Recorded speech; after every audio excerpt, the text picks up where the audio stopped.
Hey guys, it's Logan with AK47. Today I'm going to be reviewing the Cold Steel AK47. So I've got my review paper here. I'm sorry it's facing me. I need to be able to read it. So we'll just starting with the tip. You guys can hopefully see. I called that an adequate tip. It's not extraordinarily narrow or extraordinarily thick. I would say it could stand to be a little bit thicker, seeing as it's not a penetration type design anyway, but I'm sure it'll be fine. It's got plenty of belly on the blade. The blade profile itself I thought was a pretty cool looking design. Thought it was a little short due to the amount of space that they devoted to this little less than lethal part. And the grind is sort of a shallow, hollow grind, which I would prefer full flat, but you know, it's to be expected that you'd get a hollow grind with a knife design like this. The steel is AUS 8A, which is fine. Yeah, for this amount of money, I'd say that's around the steel that you could expect to get. The edge retention is decent, leaning towards good. It definitely isn't a problem, but it could be better. The sharpening, on the other hand, was aggravating as hell. Cold steel's edges have a tendency to be asymmetric and to be in between 40 and 30 degrees, which makes it really hard to sharpen on a Spyderco Sharp Maker, which is the system I use. So I don't think I've ever gotten it back as sharp as the factory edge was on this knife, whereas on some of my Spyderco CRKTs, it was real easy to touch it back up and even sharper than the factory edge. So that's aggravating. Deployment, you have all the methods of deployment except a flipper and a thumb flick, which by that I meant that you can use this thumb plate as sort of a thumb stud, but you can't flick it open the way that you can other knives with thumb studs, or at least I can't, maybe you can. And then obviously you don't have a flipper because it is a back lock. But besides that, you can do it this way. This thumb disc does work as a wave opener, and you can do a rotational, just kind of rotate the knife out of the handle. So for speed of deployment, I would say it's great because you can wave it open, so it's open by the time it's coming out of your pocket. The lock is the Cold Steel Triad lock, which is a really solid lock. I really advocate for the Triad lock. It is a very strong lock. Play in the blade, front to back, side to side, no play, which is to be expected of the Triad lock. The handle is G10, and it is a higher traction G10. The ergos are good for everything except push cutting. There's no real comfortable position for push cutting. Your best is kind of there, maybe thumb on the back. So the ergos are pretty good. Jimping, you don't have jimping. I mean, you have some on the side of the thumb plate, none on the back, but you don't really need it given the ergonomics of the handle. The handle will lock your hand in real good. There's no worry in my mind about dropping the knife while using it.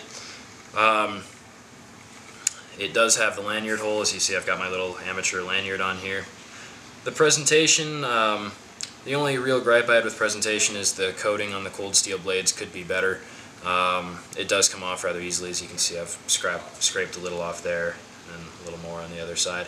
That's not too big of a problem because it does take a little while to happen, and it generally gives the knife some character as opposed to just looking bad. And as with all cold steels, they do come very, very sharp. Screws, they are Torx screws, which is fine.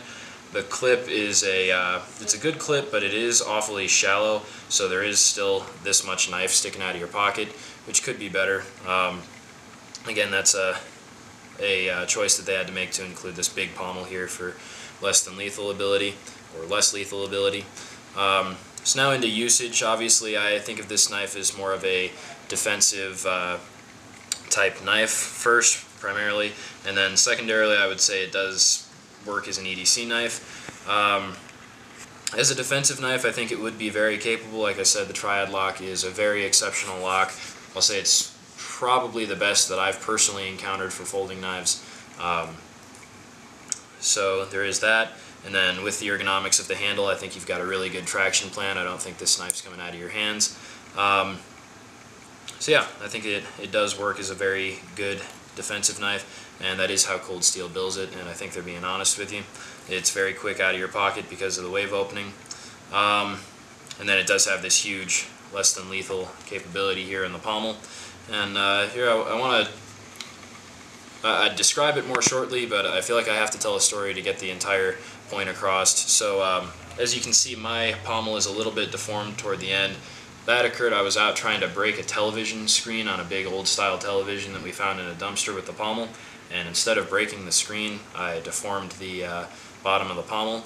And also, it made a noise when it was in my hand, so we stopped. We took it home, and I was having trouble getting it to lock up. It seemed like the spring here in the knife in the back lock had sort of slipped, so it had a lot of diminishment in how, as it got closer there, it would close. So as you can see now, about there it would close. Used to be I could have it right there and it wouldn't snap the rest of the way closed. So I was worried I was going to have to send it back in on warranty, but I sprayed the inside down with some WD-40 and the problem has seemed to resolve itself. The lockup has gone all the way back to normal, and I'm not having the problem anymore. So I don't know what that means, but it wasn't a big problem for me because WD-40 fixed it, and if that happens to you, either spray it down with WD-40 or contact Cold Steel, and I'm sure they'll try to sort the problem out for you. So yeah, as I've said, as a defensive knife, I'm sure it would be very capable. Not as capable as a fixed blade, but as far as small or knives in this size for defensive knives, I'd say it's a pretty primo deal. Overview, solid knife. It's definitely one of my favorites. I carry it a lot. You kind of have to decide for yourself if it's what you want for the price tag, but I think it's a very cool knife. And then pass, fail, I would definitely give it a pass.